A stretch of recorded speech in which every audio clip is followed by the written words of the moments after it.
siafiki kabisa kwa sababu ya umuhimu na ukubwa mchezo wenyewe. Siafiki kwa sababu hii ni mechi kubwa, ni mechi ambayo imechukua alama ya mechi yetu, imechukua mpira wetu. Kwa hiyo lazima tuipe adhi inayokubalika.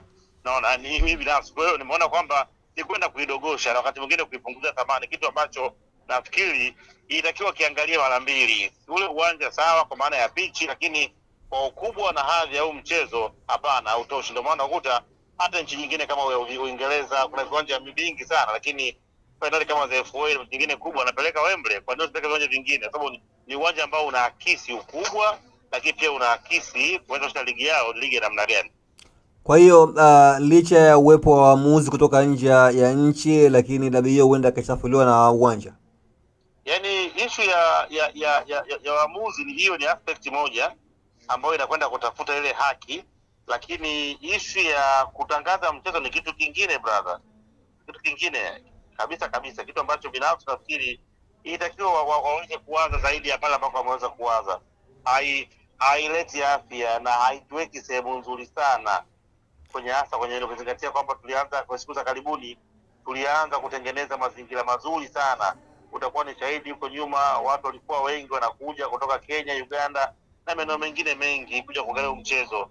Tokea tu zimeanza zile sinema, mara kubadilisha muda, mara tucheze, mara nini, tayari mechi imeanza kuwa ni mechi ya kawaida, inaanza kukosa mvuto. Leo hii unafikiri kesho kutwa tena ukiwaambia watu waje kwa Mkapa, yani kama itakuwa ina nguvu. Kwa hiyo ni mechi ambayo imepungua makali kutokana na mambo ambayo yangeweza kuzuilika kama watu wangeamua kuulinda mchezo. Lakini si imetokana mara baada ya dimba la Benjamin Mkapa kuwa kwenye ukarabati? Nafahamu hata Yanga walipeleka mechi Zanzibar ni baada ya uwanja kuwa na matumizi mengine, lakini je, ndio uwanja wa Samuyo uweze kutumika katika hiyo level? Kuna level brother, level ndio hata kapo wanakategorize viwanja. Kwa nini viwanja waweze kuvikategorize? Kwa nini unasema uwanja wa Azam Complex katika hatua ya awali utatumika, katika hatua ya makundi hauwezi kutumika uwanja? Kwa nini? Kutokana na ubora wa kiwanja kilichopo. Ukitoa uwanja wa Benjamin Mkapa kwa sasa hivi, uwanja ambao unakaribiana na ubora na ambao hata afadhali ni uwanja wa Amani Complex Zanzibar, uitumika, ndio uwanja namba 2 kwa sasa hivi. Ukiangalia ndio uwanja ambao unaakisi, na hata kafu waliupitisha kwenye mchezo wa finali kombe la shirikisho, na sio uwanja mwingine mpaka pale ambako viwanja vingine vitakamilika kama ule uwanja wa Arusha na Dodoma na sehemu nyingine. Lakini kwa hapo nafikiri hapana. Wengi wanaamini hata uwanja wa New Amani bado hauchukui mashabiki wengi. Yaani apate kwa mashabiki, tunaangalia na ubora. Yaani kuna issue ya mashabiki na kuna issue ya ubora, ni vitu tofauti. Kwamba imefika hatua kwamba uwanja wa Mkapa una changamoto, basi tutoe uwanja unakwenda kwa ubora. Ni upi sasa tutakachokiangalia ambao nakidhi vigezo, tukijua kwamba mechi ya mito kutokana na changamoto za uwanja mkubwa. Lakini hata pichi ya Meja pale Mbweni iko vizuri. Uwanja sio pichi, wanasaidia Mwandike, sio pichi tu. Uwanja una comprise vitu vingi ndugu yangu, so issue ya pichi tu. Uwanja una pichi, una dressing room, una majukwaa, una security, una vitu vingi bro. Ndio maana kwa kiwanja bora, sio tu issue kuwa na pichi. Pichi nzuri ziko nyingi, sehemu nyingi sana. Kwa hiyo sio pichi. Pichi ni moja ya factor. Ni moja ya factor ya msingi, lakini kuna factor nyingi zaidi ya pichi. Kwa kiwalisia, ungekuwa na majukumu, ungeushauri kwamba mechi isichezwe hapo? Kwa upande wangu, kwa mawazo yangu, haikustahili kuchezwa pale. Na tukianza hivi siku watu watakwambia pichi ya Manungu ni nzuri, wataweka mechi Manungu Mtibwa. Pichi yao ni miongoni mwa pichi nzuri za nyasi asilia, iko Manungu Mtibwa. Je, na kwenye tutapelekea dabi Simba na Yanga kwa sababu unaona pichi nzuri? Okay. Na kwa jinsi ambavyo ulivyoziangazia Simba na Yanga, wana mechi 2 mfululizo, mechi za dabi. Kura yako unaelekeza wapi? Kwa timu ipi ambayo ina nafasi kufanya vizuri? Sasa hivi nafikiri iko 50-50. Sasa hivi ni 50-50. Yoyote anaweza kapoteza, yoyote anaweza kashinda. Kwa sasa hivi. Hii inatokana na nini zaidi?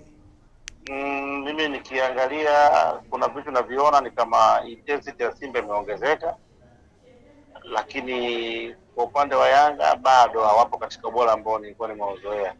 Kwa hiyo watalazimika kuweza kupambana na intensity ya Simba ambayo ni ngumu kuweza kukabiliana nayo. Lakini pia Simba anashauku kupata matokeo, amefungwa muda mrefu, kwa anaingia kama mkamiaji ambaye asingependa kupoteza tena. kwa energy atakayoitumia ni kubwa. Ili Yanga aweze kupata matokeo ni lazima ajitoe kwa asilimia zaidi ya 100.